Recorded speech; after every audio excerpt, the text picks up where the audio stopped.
Hi, everyone. It's Dr. Anna Cabeca. I'm the girlfriend doctor, and it is my mission and my passion to help women live better lives before, during, and after menopause. So, welcome to the Girlfriend Doctor podcast, an intimate place for intimate conversation. And I want you to know that I am here for you, and you can ask or tell me anything. No shame, no guilt, no apologies. We pull back the curtain on all things related to women's health, sexual health, libido, PMS, menopause, you name it, we talk about it. Our goal is to shine a light on your overall wellness, mind, body, and spirit. And I want to share with you today just one of my mentors who I truly have admired throughout the years as a pioneer. In fact, in my book, The Hormone Fix, I acknowledge this guest in my acknowledgments as such an inspiration. I had written Dr. Christiane Northrup, that whose book, Women's Bodies, Women's Wisdoms, was given to me by a patient in 2000, inspired me and opened my eyes. And I hope my book, like hers, will open the eyes of more patients and physicians as they work together to heal holistically to their best abilities. Yes, my guest today is Dr. Christiane Northrup. Again, a woman that I truly have admired. I have admired her work and the way she shows up into this world. You may be familiar with her best-selling book, Women's Bodies, Women's Wisdom. Well, Dr. Christiane Northrup, she is the New York Times best-selling author of not only Women's Bodies, Women's Wisdom, but the Wisdom of Menopause and Goddesses Never Age, as well as the host of 8 public television specials. She is a board-certified gynecologist and obstetrician with more than 30 years of clinical experience. Dr. Northrup has been featured on the Oprah Winfrey Show, The View, The Today Show, and Good Morning America, among others, and is a trusted voice in women's health. So join me in welcoming Dr. Christiane Northrup. Well, welcome, Chris, to the Girlfriend Doctor podcast. It is great to have you here. Really such an honor. There are very few of us who are in this boat, right? A holistic approach to OBGYN. So it's an honor to be here because it's a very small group of people. It is a small group. I know, especially as I started doing functional medicine and integrative and anti-aging medicine, be like, okay, how many OBGYNs in the group? And maybe 1, 2, 3. Yes. And it should be what everyone is doing. It should be. It just should be. And, when I read your work and my work and they completely complement each other. And, so it's a pleasure to be here with you. And I love that, it's this couch time because I used to have my patients sit on the couch. They'd tell me their story. They'd start to cry. That was the whole basis for Women's Bodies, Women's Wisdom in the first place. It's like I listened to women. They told me their story. I wasn't hearing it in the medical literature. I wasn't hearing it at the holistic medical meetings. I wasn't hearing it. That's why I wrote Women's Bodies, Women's Wisdom in the first place, and now this is like edition 5. This is it, man. This is the final edition. I call it my post Me Too version. It's sort of like wrap up my career, bookend it with, completely updated version. Well, I'm excited because I just, as I told my audience before you came on, is that you have influenced me so much. One of my patients in maybe in early 2000 or late 1999 gave me a copy of Women's Bodies, Women's Wisdom. And I was like, what? This is an OBGYN? Because there's an intuitiveness to what we're doing. Well, this doesn't seem right. Or like even birth control pills, like these triphasic birth control pills. I mean, like what? Why would this be okay? Yeah. And you start thinking, they're like, oh my gosh, here's this doctor, this mainstream doctor, and she's questioning it and, making so much sense. So tell us about, Women's Bodies, Women's Wisdom and how that really moved you. I mean, the impetus, what you were seeing back then and now in this new version. All stages, all yours, Dr. Northrup. Okay, good. Okay. So here I am, I'm board certified OBGYN. But I had sat with Michio Kushi, who started the macrobiotic movement, and I sat with him the year after I finished my residency down at Tufts New England Medical Center. And he was treating all these people with diet, and at that time, a macrobiotic diet, a whole food diet. And I watched the change in their bodies, in their faces. I watched people who came in with terminal cancer get better. It was so striking to me. They'd come in, with these huge charts, and mainstream medicine had completely given up on them. And some of them, not all, of course, did very, very well. So I began to study the role of nutrition in medicine. And at the time, I began to do some lectures with Dr. William Castelli, who founded the Framingham Heart Project. And he'd put up a slide of the arteries of a monkey, and how the monkey had completely gotten rid of hardening of the arteries with diet. And he said, the only problem with this country is you got to be a monkey to get the right treatment. And so I began to integrate whole foods with my practice. And because a lot of people, the macrobiotic community came to see me, the macrobiotic people from all over the world. And I understood what they were trying to do. They were trying to change what we now know as the microbiome. And they were trying to use organic foods. It was Michio started Erewhon Natural Food Company. And now it's sort of had a resurgence. There's a beautiful one in what is that place? That wonderful beach out in California. Anyway, there's some good ones. But, back in the day, so when I was practicing, the natural foods you got were from bins in health food stores. You take the top off and moths would fly out. So now we didn't have Whole Foods. We didn't have any of that. So we just had a group of people. And I was called by my aunt, who was a medical doctor. She sent me the book, The Nuts Among the Berries, when I went off to medical school. I mean, my family, the aunt and uncle thought I was nuts. My dad was a holistic dentist. He completely got it. And so I began to see what nutrition could do. But then I saw that no matter what people ate, there was a group that just didn't get better, no matter what. And they'd get better and better at their diet, and they'd get stricter and stricter, and nothing worked. And then the recovery movement was kind of new in the 1980s. Adult Children of Alcoholics, Melanie Beattie's work, Codependent No More, Claudia Black's work about adult grandchildren of alcoholics. So I began to do a history and found a huge number of people had an addict in the family, huge. And then I also began to realize that pretty much applied to everybody. They say that every alcoholic adversely affects 4 people. And if you add that up, there are more alcoholics than there are people to adversely affect. And that's just alcoholism. That doesn't count drug addiction, perfectionism, the people who are addicted to cleaning. Yeah, right, all that. I was even on Phil Donahue as an expert on process addictions way, way, way, way back.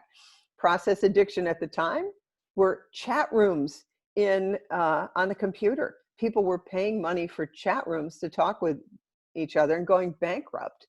So that's a process addiction. Shopping, hoarding. We know very, very often hoarding is associated with sexual abuse in childhood.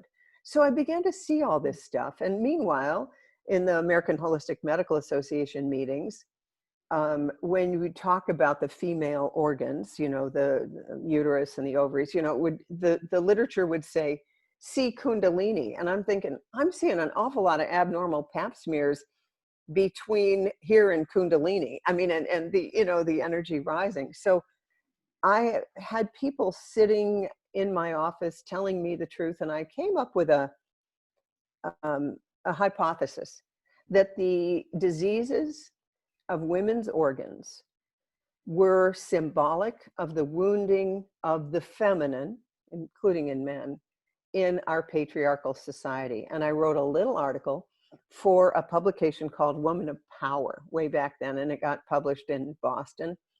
And one morning in the late 80s, I stood at my bedside table and using an affirmation from the game of life and how to play it, I said, Infinite Spirit, give me a sign, show me the next best use of my gifts and talents.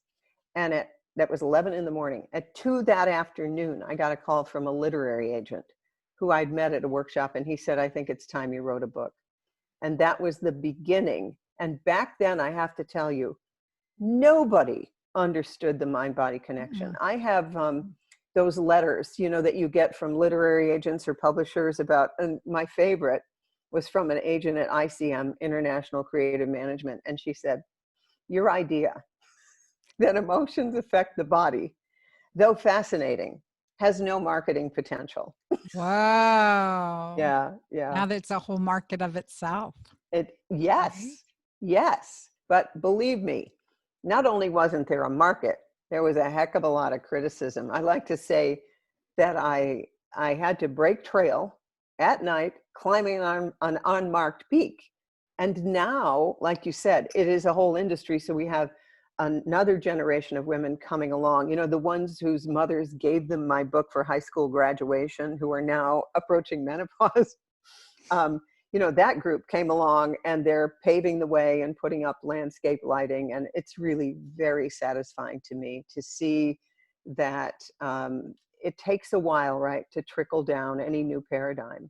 And, and you're one of those people, one of those doctors who was ready to see something that still, frankly, is not taught in our profession. If anything, I think our profession is now more taken over by drugs and surgery as the only answer than it ever was. But, that's where we are. So here I am with now a new edition.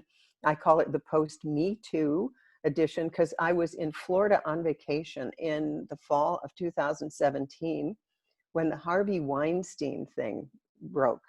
I was transfixed. I couldn't read enough because it was like suddenly the culture was ready for what women had been saying and experiencing forever, kind of like Spotlight, what that did for boys who'd been abused by priests and girls too. And so suddenly I realized, I don't know, it was, how I have wounds need chills to... right now. I have such chills. And just thinking about this, I can imagine you just even there, just that during this whole time, the 2017 Me Too movement and how that started, and just that realization that this is opening up, like people are opening up, and what a vulnerable story to tell. But yet women are gaining the power and comfort and ownership and voice that has been suppressed for so long, Oh right? my 'Cause there's so God. much shame and guilt and, insecurity around it. And it's like, no, I'm victim here. Heck, this is, Yeah. I just have goosebumps. Oh, well, all wounds, we know this, need to be witnessed in order to heal. So we Mm. now finally have a global witness about what's been happening. And that gave me the impetus to just update the whole thing. Okay, where are we now? What can I put in there? And I came out of the chute this time, before in 1994. The book comes out, right? I can't possibly buy every copy because my colleagues are going to see it. When I was on the cover of then East West Journal, which became Natural Health, I went down to the food co-op and bought every issue so that the doctors I worked with would not see it. And that worked pretty well. I'm in labor and delivery. I'm getting calls from all over the world, about my approach to nutrition and all of that. But I didn't want my colleagues to see it because of so many lifetimes being burned at the stake. Anyway, Mhm. this is real. In the morphogenic field around the earth, that's why people are so afraid. And this time the book came out and I walk into Grand Rounds and luckily no one said anything, but it truly was, it was the beginning of a new era. And eventually I lost my teaching position at the University of Vermont College of Medicine when the Wisdom of Menopause came out. That, that's like they'd had it by then. As Joseph Campbell says, the function of orthodoxy is to create martyrdom for mystics. And I was talking about the spiritual connection Mhm. in the body and all of that. And that just, and chakras and, well, we can't be talking about that. I remember Grand Rounds when a guy came up from Boston, one of the big Boston experts. And he gives a Grand Rounds with the big revelation, huge revelation, that chronic pelvic pain is associated with sexual abuse. Duh. I mean, I've been, and my patients were seen by my colleagues as crazy, that they were the crazy ones. They only saw normal women. And in retrospect, of course, what we know is they saw women who simply hadn't said anything yet. So that's, Or or afraid to speak about it, right? oh yeah, And I thought about this, rebranded this year the girlfriend doctor, and I was like, oh, how do I feel about that? And then I went to an OBGYN conference with our esteemed colleagues and yeah. heads of division and stuff, and I said, well, there's less than 1% of the individuals here that I would probably speak on an intimate level with. I mean, if that made me embrace this title as well, because that comfort level, being able to say, you know what, this happened to me, right? And Yeah. you're not judged, you're not made to, you're allowed to release that pain. I mean, we have in OBGYN, it is such an honor, honestly, to be in such intimate aspects of our patients' lives, from Oh my their God. period starting to No one pregnancy. has more intimacy, like nobody, No. nobody. We are right in the middle of the deepest shame and pain that any woman could possibly have. Mhm. And, I used to be an abortion provider way, way back in before they started shooting them. And I actually got out of that because I got to a point where I realized women needed to learn to run their reproductive system like their checkbook. I mean, they really needed to take full ownership. And I understand rape and all, and I understand the power dynamics. But that's, you're in the middle of a political battle when you're in Mhm. somebody's pelvis. No Right. question. Yeah. So you said run the reproductive system like their checkbook? Yeah. Explain that. And what I meant there was pregnancy doesn't just happen. I mean, I had women with PhDs come into my practice. I'm sure you did too. And Mhm, they'd say, I don't know how this happened. It's like, mhm. wow. I Yeah. mean, what I mean is to be very conscious about what are the deposits you're making and what are the withdrawals and what are the relationships like? And are you sexually available because you're afraid of being alone or you're afraid of losing the man or whatever it is, like just more conscious, Mhm, very conscious of who's coming in here, who are you mhm, letting in. mhm. Yeah, yeah, I 100% agree with that. I have 4 daughters, and from ages 12 to 31, and my 31-year-old came to me recently and she goes, 'cause I'm talking on stage and I talk about sexual health, and women will come up to us afterwards and say, I've never had this conversation with my mother. I've never had this conversation with yeah, my daughter. Like, and having conversations even with friends, like pain with sex and menopause, really. yeah, like that. Yeah, And best friends for 30 years and never talked about it, never discussed it with their husbands or partners, and in that situation. And this one, and Brittany came to me, she goes, Ma, I really want to have this discussion because my friends they've had babies and they don't know that they have 3 holes down there. I mean, there's some right. issues that need to be explained. And then also we look at autoimmunity and adjuvant, right? We're now looking at additional adjuvants that might be forced upon us in the form of a vaccine, which we can definitely touch on this topic. Yeah, But that is, we know that can promote autoimmunity. Well, what does sperm do, right? DNA, RNA. Would that also possibly? I mean, I put it out here in theory. It definitely needs to be substantiated, but but just biochemically, it makes sense, and that could be part of the autoimmune attack on our body sometimes. It's just something to think about. And I was explaining to the girls, like, look, when when a man ejaculates in you, it's got to get to like if there's an egg, it's going through the tube. There is seminal fluid, there are sperm that end up through into your pelvis. And then what, right? What happens to that? The macrophages come in, your body makes an immune attack right there because it's a foreign body. It's doing what it's supposed to be doing, but it's also something to consider. Well, Thoughts? those studies on where they have women smell the t-shirts of the different men, and the ones that smell the best, that is the best genetic match for them. And again, I've had patients who had terrible vaginitis until they changed partners. Mm-hmm. And then when they had the right partner, the body didn't do that at Mm-hmm. all. So that's so interesting to me. It's And we have some data on birth control pills will knock out that olfactory sense that women have. And so, they're sort of on automatic pilot. I say, do you want to cycle with the moon or orthopharmaceutical? mm-hmm. And so Women's Wisdom is, what are all these things that the body is doing that we need to know about? I had to invent a language of women's wisdom because all we had was a language of women's disease. Mm-hmm. And that's mostly what women's health is, not the way you do it, not the way I've done it, but it's disease screening. You don't have it yet, keep coming back.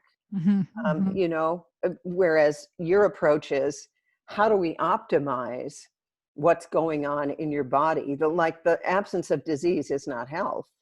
It's just sort of neutral. And being able to look and say, well, these are the things you're at risk for, and understanding that even now, knowing through my own personal journey too, the perimenopause, menopause transition is harder for those of us who have had adverse childhood experiences, Yes. ACEs, and PTSD. Yes. And that's something to I wasn't taught that. I mean, was not prepared for my PTSD journey at all, the hormonal reproductive effects of it. No, and I know your story, which is an astounding story. And what I say is it's a reset. Well, obviously we get a chance to reset all those times during our menstrual cycle. And then if you don't, if you haven't taken advantage of this cyclic wisdom, you'll get it between the eyes during perimenopause. It's the big wake up call. Yeah. Yeah. And I love that you use the word wisdom, in that sense of innate wisdom, that intuitive, like tapping into our intuitive sense. And it's I just imagine what you came up against in that. I mean, we fight it now, right?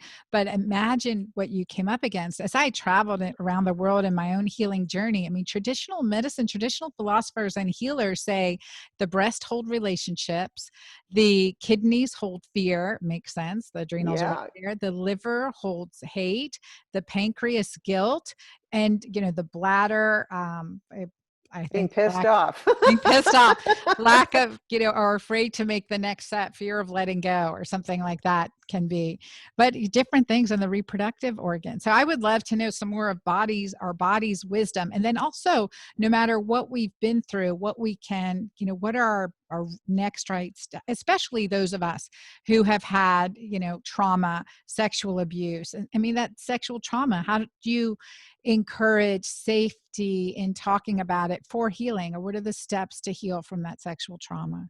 I I would just say asked you a lot of stuff. I'm just that's okay.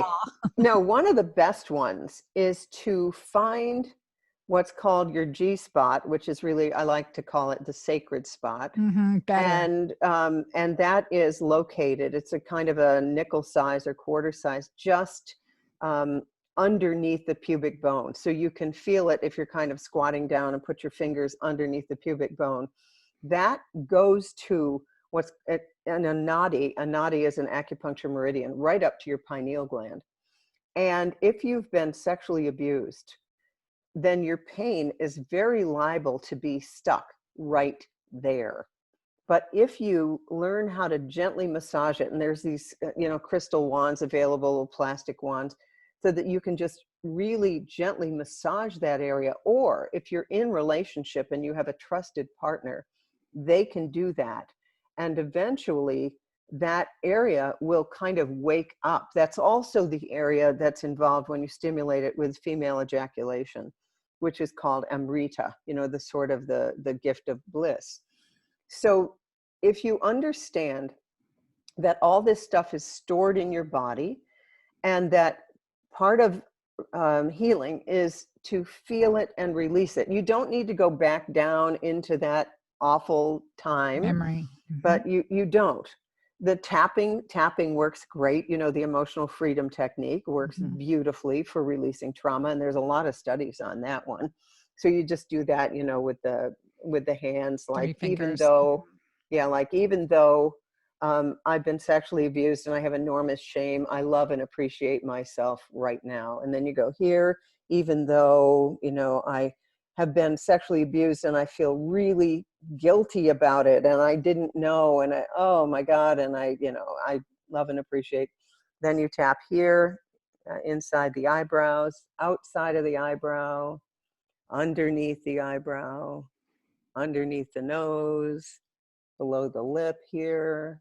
Then you do on the clavicle here, and then the bra line here. And these are all acupuncture points. And they've found that just tapping on these decreases cortisol. It decreases cortisol. Yeah, and so there's an app too. My friends, the Ortners, have created the tapping solution app, and it's fantastic. And they've got all these free tapping scripts now, tapping meditations. So just download the tapping solution on your phone. I think they have a free one on anxiety right now. Really, really helpful. Really helpful. So that's, for starters, I would do that. The other thing is to realize you're not alone. It's almost like the majority of women have had this happen. And I think one of the things that makes it so hard is that you're told, if you're a little kid, don't tell anyone or I will kill you. I mean, women have been told that. And the other thing is oftentimes a part of them enjoyed the attention or enjoyed the feeling. So then they feel terribly guilty about that. And they don't really understand that this was abuse because they thought that they were being chosen. There's an amazing book, a memoir called Wild Game. And it is the story of a woman with I would call it a borderline mother who was larger than life and, did these incredible cookbooks and was glamorous. And, and the daughter always wanted to be chosen by her mother. And the mother enrolled her into her secret affair with the husband of her husband's best friend. I mean, this man who was the best friend of her husband, she starts to have an affair and enrolls the daughter, who's 12 at the time, in keeping the secret. So the daughter feels as though she's been chosen, and she's got this secret thing with her mother, and it feels so good. And only much later did she realize how damaging that was. It's a fantastically written memoir, Wild Game. So for any woman who's had that experience, or being chosen by your father, like you're the one.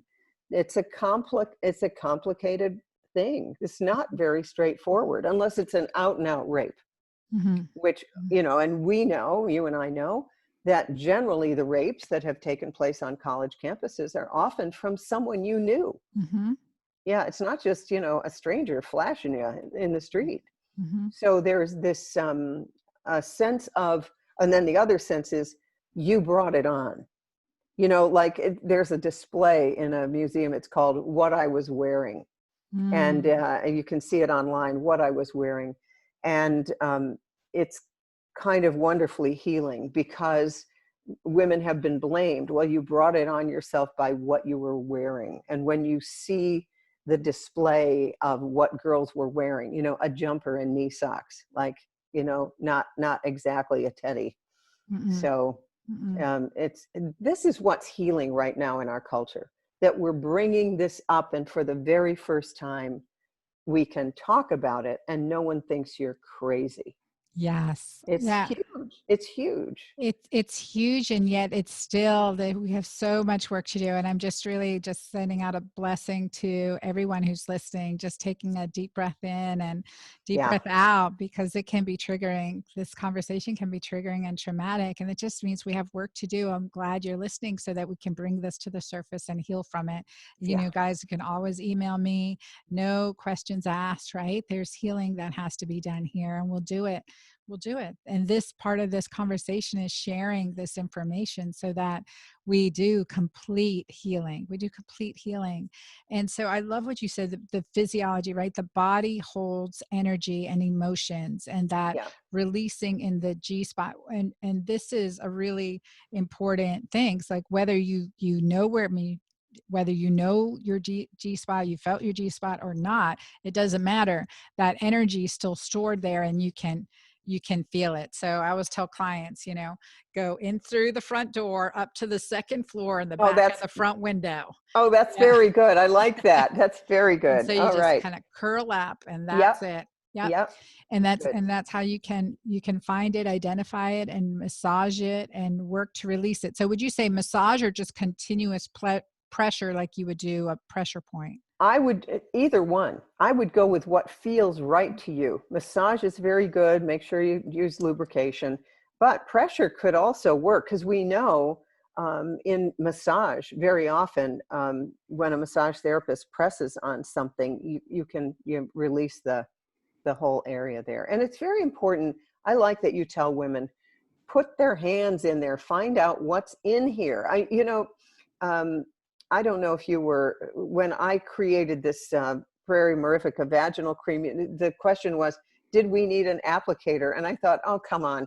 You've got to use your hands to know your body. Having an applicator just doesn't make any sense. And I know you don't have an applicator for any of your stuff either. This No, is the exactly. applicator.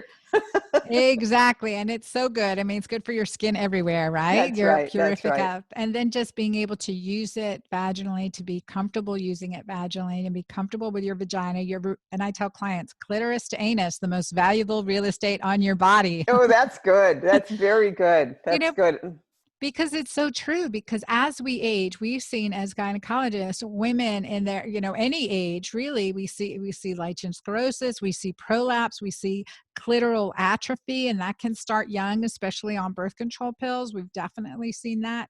And you know, incontinence, and these, then don't forget rectal prolapse, hemorrhoids, fissures. All these changes happen if we're not treating and conditioning our pelvic floor with exercise, pelvic floor exercise. And I'm with you. I always say pelvic floor exercise instead of Kegels. I hate to use the word Kegels. I know, right? I know, but we do want to honor Dr. Kegel, because he did, at his time, was really good.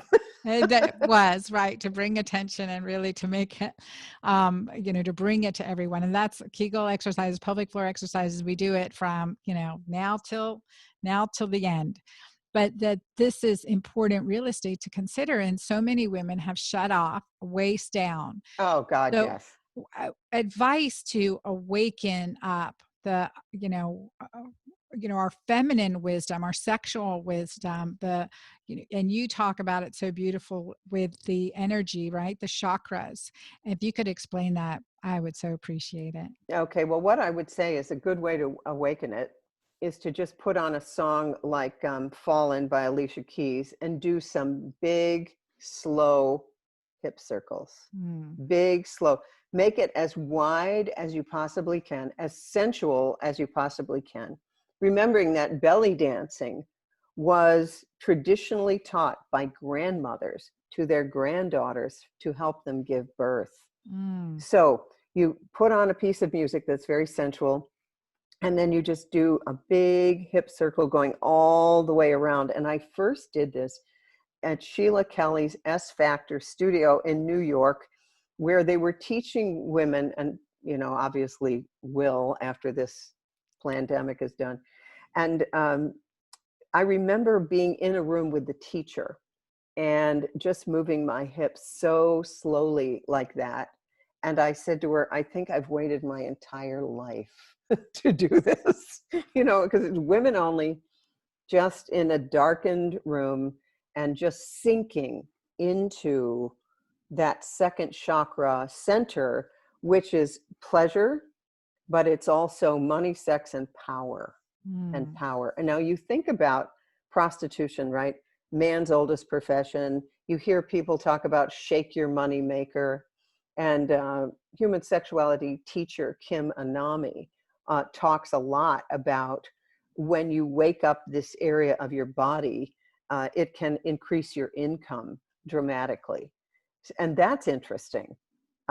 So I would say you want to sink your energy down in there. And at first, there can be some gnarly memories, like even if you were to do a Kegels just now as we sit here. So you're just going to squeeze the muscles that would stop the flow of urine, and then bring that energy up, like the Taoist exercise, the inner, what is that called? Anyway, you bring the energy up from the perineum, from the pelvis. You shoot it up the back of your spine, all the way, top of the head, and you put your tongue on the roof of your mouth. That completes the circuit. So you squeeze the pelvis, you do some perineal contractions. Imagine the energy going up the back of your spine, over the top of your head. By the way, the Sphinx in ancient Egypt was a snake that came right to here, but the Saracens shot it off in the 1800s. Okay, so this comes up this way, and then just down to your dantian, it's called, underneath the belly button. So you can literally revitalize yourself just by squeezing the area, and energy goes where it flows, where attention goes. So what you're doing is you're literally moving that sexual, creative, pleasurable energy up through your entire body to nourish all the organs of the body, up through the brain, and then down. You just store the energy below the belly button in the dantian. And there's a lot of Taoist literature on that. But that's a way that you can begin. The other thing is, I don't know if you instruct people on jade egg practice or anything of that nature. I just got a thing called Fit. Have you used Yes, that at yes, all? yes, I Okay, so love it. So you I've love got it. to do a Okay. feature on it. I think Oh, it's great because of okay. that biofeedback response, Yeah. like being able to feel, are you contracting? How well are you contracting? And then now I've got to do it over time to see if that's improving. Okay, good, good. Because I just got one, but I haven't had time to use it yet. But things like this are really very, very helpful. Kind of like those, the menstrual cycle trackers and the software that young women are using now. I mean, I remember when I got pregnant, I did basal body temperatures with an old mercury thermometer and did my graphs. And now, of course, that's all done with an app. And it's so much easier to understand the energy of that connection between your creativity and the cycle of the moon, for instance.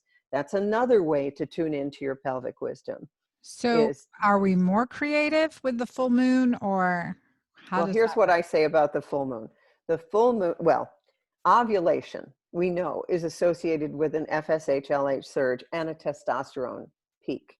So therefore, at ovulation, women feel, I call it, maximally receptive to cross-pollination. Sort of And and I know, because we've sexier seen too. the cervical mucus when a woman is ovulating. Mhm. And suddenly, the cervix is wide open and the cervical mucus has this spin barkite, like a beautiful ferning pattern. So it's like a super highway for sperm. But the body is also biosymbolic. So this is also a time for being maximally receptive to cross-pollination by others. You might have a spike in your libido. And then what I like to tell women is during perimenopause, that's kind of this way all over the place. You're moving from alternating current to direct current. But once menopause is finished, your FSH-LH levels stay up at the same level they were at ovulation for Mhm. the rest of your life, which is why women past menopause are the wisdom keepers. And also in the shamanic tradition, we retain our wise blood. So we're not leaking that energy every single month. So there's a magic at every single stage. You don't lose anything. Our culture teaches you that you do, but you don't. Like, for instance, the studies showing that it is women in their 60s, 70s, 80s having the best sex of their lives. So it's not what you've been told. Yeah. I love that and definitely encourage that, especially once we overcome the vaginal dryness, those issues, that reigniting your feminine sexual energy, igniting your relationship, and that is a powerful time period. How do we, sorry about that. It's all right.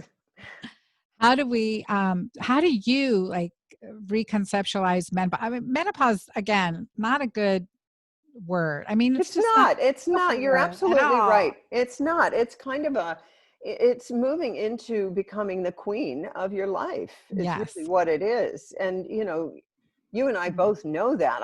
I've been there. And again, most of my writing has been to refute the mainstream narrative about women's health. So, the wisdom of menopause was, I don't think that I'm going to do this thing that everyone's doing. Okay, so, get fat, be alone the rest of your life, get a mom haircut, and that's the end of sexuality and sensuality. And then I found, well, that's not true. And, then I wrote Goddesses Never Age, which was um, my exploration of being vibrant long after the culture has said, that's not it.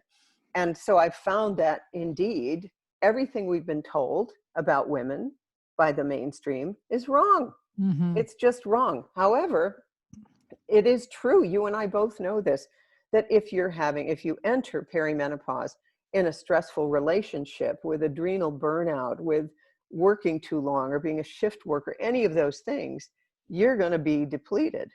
So you need to understand this is the gateway to the second half of your life. So this is a time when you can reboot all the systems. There's a lot of life after the age of 52, 52 being the average age of the last period.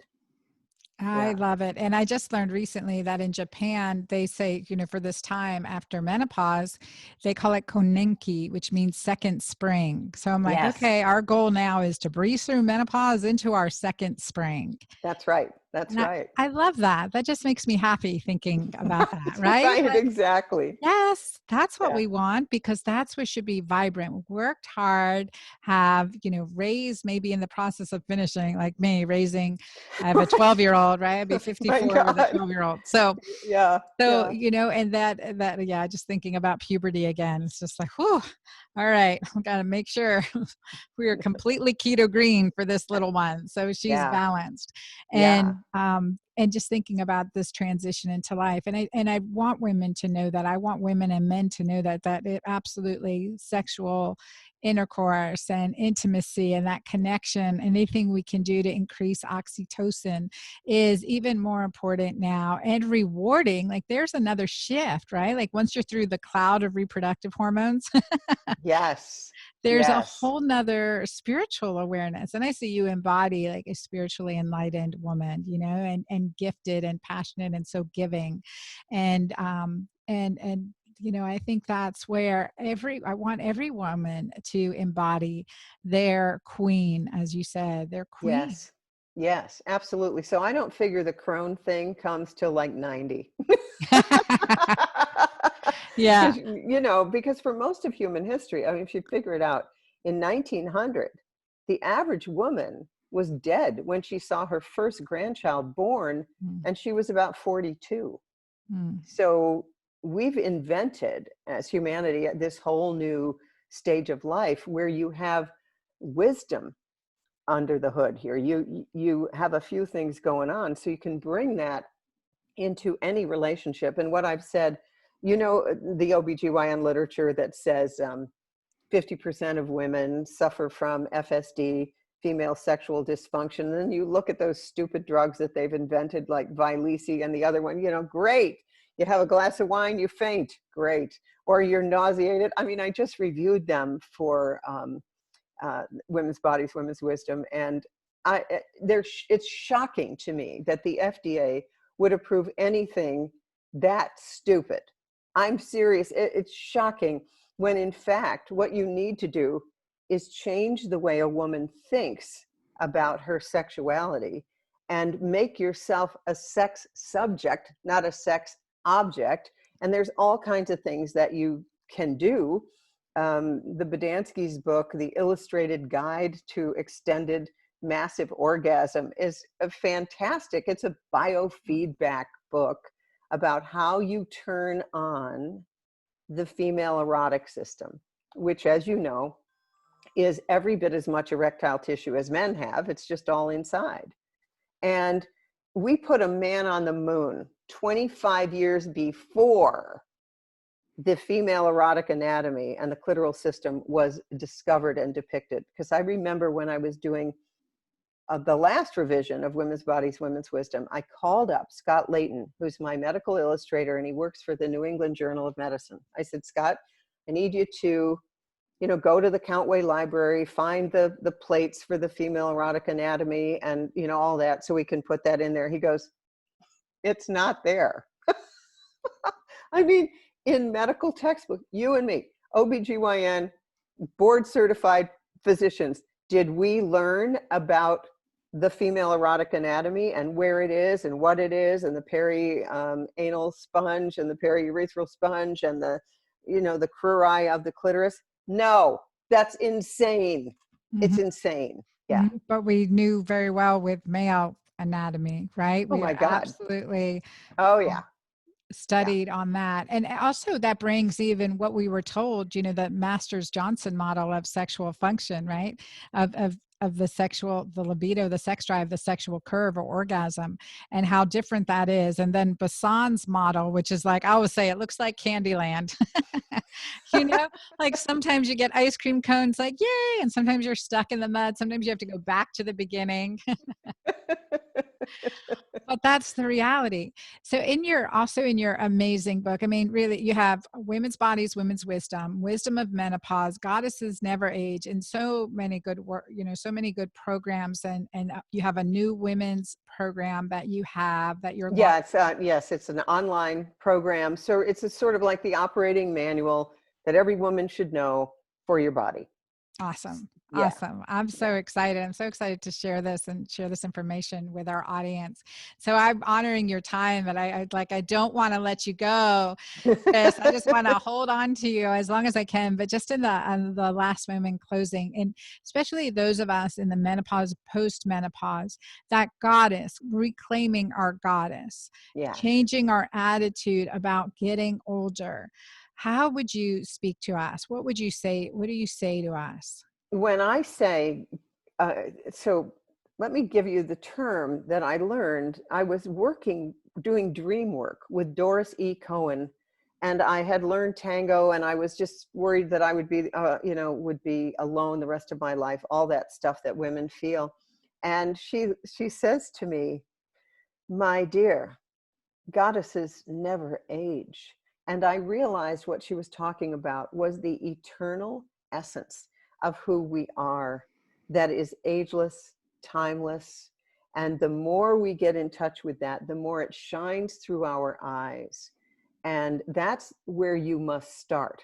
Then any other stuff that we do, like skincare and cosmetic surgery, whatever you want to do, that is all good. But I will tell you, if you don't get in touch with this ageless, timeless goddess part of yourself, then nothing else will really work for very long. So that's why you want to be in touch with that and the perimenopause time. And, also your work, like, with this, like Keto Green, that's part of how we wake that up. Mm-hmm. Yeah. And I found that to be really critical, in just embracing that, touching in, and also it can be a discipline and a practice. I know, like keep saying it to yourself, keep engaging. And when we're honest, our spirit is as sprite as ever, right? It's wiser. Absolutely. It's so sprite. So that energy, that goddess energy, that spiritual energy, this within us, I would say the Holy Spirit within us, I mean, is a tremendous, vibrant, flirty, just loving, open, giving, that embodies this the best of being a woman. And And thank you for all your work. Thank you for paving my way as an OBGYN into this field. And that, I encourage everyone listening, check out the newest edition, 5th edition of Women's Bodies, Women's Wisdom by Dr. Christiane Northrup. Chris, thank you so much for being with me today. Thank you, Anna. I really appreciate it, and I really appreciate your work. Oh, well, thank Good. you. One more thing. How do people get a hold of you and Yeah, get your good. program? Just drnorthrup.com. Everything will be there. Also, I'm on Facebook regularly and Instagram. So those are Perfect. a little bit on Twitter.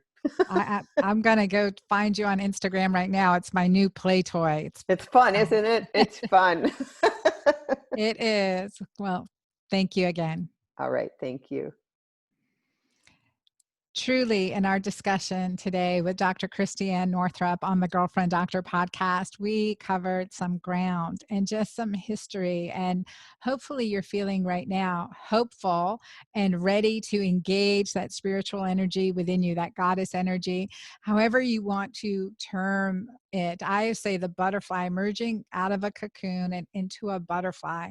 This is a new time beyond menopause, and also how we honor our elderly and listening to them and encouraging them and hoping them. I really have reflected, and I was thinking about this as we were talking with Dr. Christiane Northrup about our elderly, bringing them back into our homes. My parents have passed away, but it helped take care of my father when he needed to in his last couple years of life.